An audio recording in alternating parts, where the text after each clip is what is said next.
Hello दोस्तों, map की series में आज हम बात करते हैं मालदीव की। चूँकि मालदीव वर्तमान में न्यूज़ में है। 30 सितंबर 2023 को मालदीव में चुनाव हुआ और रिजल्ट बहुत निराशाजनक है, यानी भारत के विपक्ष में और चीन के पक्ष में रिजल्ट आया है। यानी ये किसी देश का चुनाव नहीं, वास्तव में मालदीव का चुनाव नहीं, ये भारत और चीन के बीच का चुनाव का संघर्ष चल रहा था। तो अभी चीन की विजय हुई है, तो ये भारत के लिए थोड़ी सी निराशाजनक स्थिति है। खैर, हम बात करते हैं मालदीव की, क्योंकि हमारे एग्जाम पॉइंट ऑफ व्यू से क्या इंपॉर्टेंट है इस पे हम चर्चा करते हैं। आने वाले चुनाव में 2024 में जो भारत में चुनाव होगा, उसके पहले कई सारे एग्जाम कंडक्ट होने वाले हैं, तो उसके पॉइंट ऑफ व्यू से इम्पॉर्टेंट टॉपिक की बात करते हैं। मालदीव जो है वो एशियन कंट्री है और एशिया में क्षेत्रफल और पॉपुलेशन वाइज सबसे छोटा देश है। पॉपुलेशन में भी सबसे छोटा देश एशिया का मालदीव और क्षेत्रफल में भी सबसे छोटा देश एशिया का मालदीव। इसकी राजधानी है माले। इसकी राजधानी क्या है? माले। और इसकी करेंसी यानी इसकी मुद्रा है मालदीवियन रुपया। तो यहाँ पे हमने रुपया लिख दिया है, ठीक है। ये हमारा सिंबल है, मालदीव का नहीं है तो इसको लिखेंगे मालदीवियन रुपया। इसकी करेंसी का नाम है। और यहाँ पे मुख्य भाषा है दिवेही। ऑफिशियल लैंग्वेज क्या है? दिवेही।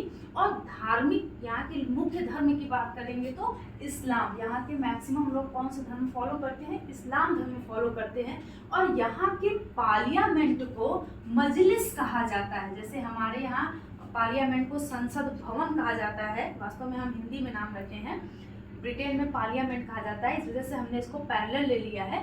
तो यहाँ पे संसद को क्या कहते हैं? मजलिस कहते हैं। मालदीव में आज़ादी मिली थी 1965 में। किससे? ब्रिटेन से। मालदीव में भारतीय लोगों को मजदूर के तौर पे बहुत ज़्यादा स्थापित किया गया था। वो लोग मजदूरी करने के लिए बंधक बना के ब्रिटिशर्स मालदीव में ले जाया करते थे। तो वहाँ की मैक्सिमम पॉपुलेशन, वहाँ की कल्चर हमसे प्रभावित है। तो हमारा घनिष्ठ संबंध है किससे? मालदीव से। मालदीव भारत के दक्षिण में स्थित है। यह श्रीलंका के बाद सबसे निकट का पड़ोसी देश है। यहाँ श्रीलंका जलीय पड़ोसी देश, उसके बाद मालदीव लक्षद्वीप से 8 डिग्री चैनल से अलग होता है। लक्षद्वीप का जो आइलैंड इससे सबसे पास में संलग्न है, उसका नाम है मिनिकॉय। ये लक्षद्वीप है। और ये है लक्षद्वीप सी, जो केरला के पश्चिम में है। ओके। अब मालदीव में 13 आइलैंड का जोड़ा पाया जाता है, यानी कुल मुख्य रूप से 26 द्वीप हैं। और ये 26 द्वीप प्रवाल निर्मित हैं, ठीक है।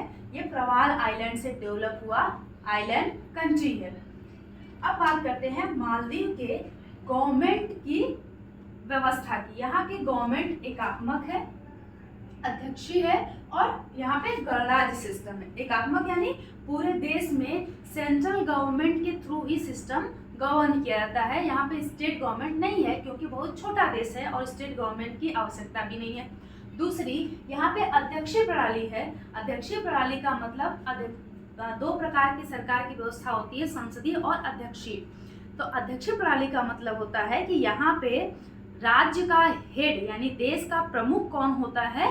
राष्ट्रपति होता है। और सभी शक्तियां राष्ट्रपति में निहित होती हैं, जैसा कि अमेरिका में है। संसदीय प्रणाली में राष्ट्रपति नाम मात्र का कार्यकारी प्रमुख होता है, वास्तविक शक्ति प्रधानमंत्री और मंत्रिपरिषद में होती है। तो यहाँ पे कौन सी होगी? अध्यक्षीय। यानी यहाँ पे जो सुप्रीम होगा वो कौन होगा? राष्ट्रपति होगा, ठीक है। तो चुनाव किसके पद को लेकर चर्चा में रहा होगा? राष्ट्रपति के पद को। 30 सितंबर को कंडक्ट हुआ, रिजल्ट आया। यहाँ पे 2 पार्टियां थी, एक है मालदीवियन डेमोक्रेटिक पार्टी और दूसरा जो अपोजिट पार्टी थी। अभी प्रेजेंट में जो चुनाव के पहले जो राष्ट्रपति थे वो थे मालदीवियन डेमोक्रेटिक पार्टी के मोहम्मद इब्राहिम सोलिह। और ये जो अपना अप्रोच रखते हैं, ये भारत समर्थक अप्रोच रखते हैं। इनकी जो पॉलिसी है वो भारत के साथ संबंध बना के चलने वाली है। उसके अपोजिट जो प्रोग्रेसिव अलायंस है, उसके जो लीडर थे मोहम्मद मुइजू, जिन्होंने चुनाव जीत लिया है, ये चीन समर्थित इकोनॉमी को सपोर्ट करते हैं या चीन से संबंध ज्यादा रखते हैं। इनका चीन से घनिष्ठ संबंध है। और ये चीन के बेल्ट एंड रोड इनिशिएटिव का समर्थन भी करते हैं, ठीक है। इसके बारे में भी बात करते हैं। तो राष्ट्रपति के चुनाव हो गए, राष्ट्रपति यहाँ का मुख्य कार्यकारी हो गया। उसके साथ यहाँ पे गणराज्य है। गणराज्य यानी कि जो देश का हेड होगा, जिसे राष्ट्रपति कह रहे हैं, वो जनता द्वारा चुना होगा, तो यहाँ पे गणराज्य हो गया। और दूसरा होता है राजतंत्र। राजतंत्र में राजा पद पे होता है, जो हेड ऑफ स्टेट होता है, सर्वोच्च पद पे होता है। ठीक है, अब पॉलिसी की बात करते हैं। तो चुनाव में विजेता कौन बना? मोहम्मद मुइज़्ज़ू। ठीक, अब भारत का जो संबंध रहा है मोहम्मद इब्राहिम सोली से, भारत चूंकि ये जो मालदीव है किस महासागर में है? हिंद महासागर में है।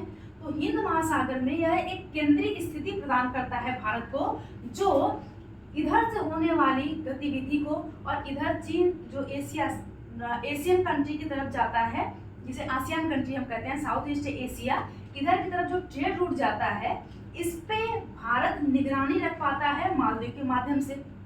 सेम ये चीन भी चाहता है कि चीन का जो सऊदी अरब, इधर अरब कंट्री से जो ऑयल है, ये जब इस रूट से जाए तो इस रूट के सिक्योरिटी के लिए चीन अपनी नेवल बेस कहाँ पे स्थापित किया है? मालदीव में। और इसने मालदीव के साथ BRI एग्रीमेंट भी कर लिया है, यानी कि ये इसका बेल्ट एंड रोड इनिशिएटिव का हिस्सा है। बेल्ट और रोड इनिशिएटिव के तहत चीन पूरे विश्व को स्थलीय और जलीय मार्ग से अपने डेब्ट एंड ट्रेड पॉलिसी के थ्रू जोड़ना चाहता है, जिससे वो विभिन्न देशों में इंफ्रास्ट्रक्चर डेवलप करे, वहाँ पे इन्वेस्ट करे, फिर इतना हाई रेट पे इंटरेस्ट रेट रखता है जो इन्वेस्टमेंट करता है, ये कर्ज में चले जाते हैं और फाइनली वो किसका हो जाता है? चीन का हो जाता है, जो भी चीज़ वो कंस्ट्रक्ट किया है। इसके साथ ही वो हिंद महासागर में अपनी बढ़त बढ़ाना चाहता है, दूसरा चीन का उद्देश्य है। तीसरा, भारत के साथ जो उसका टक्कर चल रहा है इकोनॉमिकल पॉपुलेशन को लेके भी चल रहा है, उसके माध्यम से भी इसका जो लोकेशन है, जो केंद्रीय स्थिति है, इधर अफ्रीका से ट्रेड एंड कॉमर्स, इधर आसियान से, तो ये एक पोर्ट यदि डेवलप कर लिया जाए तो यहाँ दोनों क्षेत्र में सिक्योरिटी रखी जा सकती है। और चीन उधर है तो सिक्योरिटी यहाँ से मैनेज की जा सकती है। इस वजह से चीन के लिए इम्पोर्टेंट है, हमारे लिए इम्पोर्टेंट है, क्योंकि हमारा पड़ोसी है, और हमारे पड़ोसी है तो यहाँ से हम ओशियन से रिलेटेड रिसोर्स यूज कर पाते हैं, ट्रेड एंड कॉमर्स कर पाते हैं, इंडियन ओशियन में अपनी पहुंच सुनिश्चित कर पाते हैं। तो इस वजह से भारत के लिए भी इम्पोर्टेंट है ये। तो मोहम्मद सोली जब सत्ता में रहते हैं तो भारत को समर्थन करते हैं, और उसके बाद मोहम्मद मुइज़्ज़ू जो प्रोग्रेसिव अलायंस के हैं, ये किसको सपोर्ट करेंगे? चाइना को। तो ये भारत के लिए थोड़ी सी चिंतनीय स्थिति हो गई है कि मोहम्मद मुइज़्ज़ू चुनाव जीत चुके हैं, ये मालदीव की स्थिति हो गई। अब हमारे काम की चीज़ें क्या थी?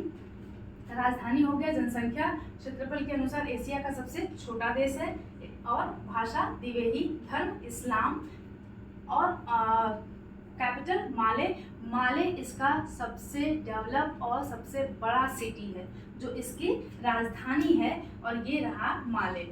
और यदि हम इस आइलैंड ग्रुप की बात करें तो मालदीव के पश्चिम में सेशेल्स द्वीप आइलैंड ग्रुप है, ये भी एक देश है जिसकी राजधानी विक्टोरिया है। और मालदीव के दक्षिण पूर्व की तरफ चागोस द्वीप समूह है, और इसका एक मुख्य द्वीप है दिएगो गार्सिया, जिसको लेके अक्सर विवाद रहता है अमेरिका और ब्रिटेन और मालदीव में। ठीक, इसके बारे में बाद में बात करेंगे। और इसके बीच से एक रेखा जा रही है, जो चैनल जा रहा है, जिसको कहते हैं कार्डिवा चैनल। और आपको ये भी याद रखना है कि इक्वेटर मालदीव से होके गुजरता है, मालदीव से होके इंडोनेशिया, तो एशियन कंट्री में ये मालदीव से भी होके गुजरता है। 0 डिग्री अक्षांश रेखा, जिसे हम इक्वेटर भी कहते हैं, अक्षांश रेखा जिसे इक्वेटर भी कहते हैं। ठीक है, और ये प्रवाल द्वीप है। इतनी चीजें आप मालदीव के बारे में याद रखोगे। Thank you.